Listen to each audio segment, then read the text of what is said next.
Nos encontramos en el despacho del canciller de la República, Mario Lubetkin, precisamente para saber cuáles son las repercusiones que genera esta medida en Europa de frenarse el acuerdo Unión Europea-Mercosur.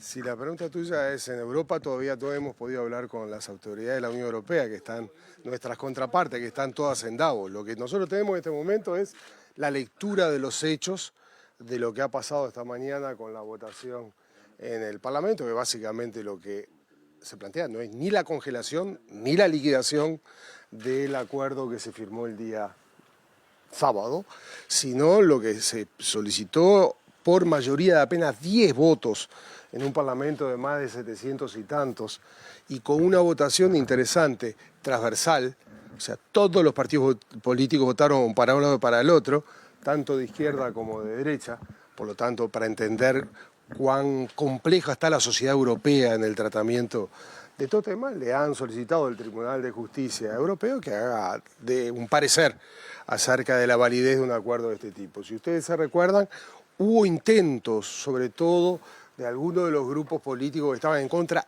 antes de que firmáramos el día sábado, y la presidenta del tribunal, la presidenta del Parlamento había dicho, hasta que no se firme no se puede hacer absolutamente nada. Ahora, era una posibilidad de esto de que lo mandaran a la justicia. ¿De qué manera se materializa esa?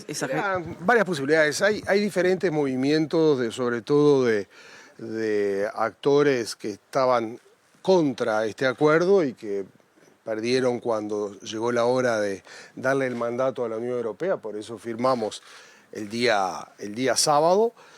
Nosotros teníamos la información hace algunos días de que la tendencia iba mal, pero bueno, teníamos la confianza de que se iba a ir recuperando. Efectivamente, la diferencia fueron 10 votos en 700 y tanto, por lo tanto, efectivamente, la información no estaba mal. ¿Qué es lo que va a pasar ahora? Porque eso es lo importante, lo otro es anecdótico, porque ya pasó. Dice, esta mañana va a ir al tribunal.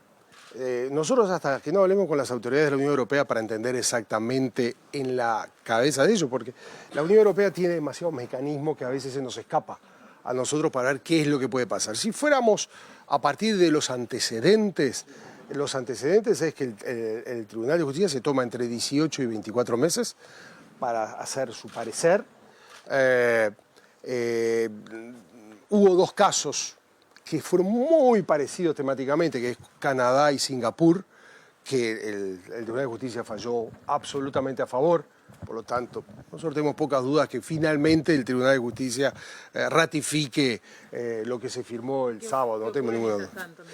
Mientras tanto, primero tenemos que entender lo de las autoridades de la Unión Europea. Tu pregunta es la pregunta que le vamos a hacer a las principales autoridades de la Unión Europea, a la von der Leyen, a Costa, a Sofovich de Comercio.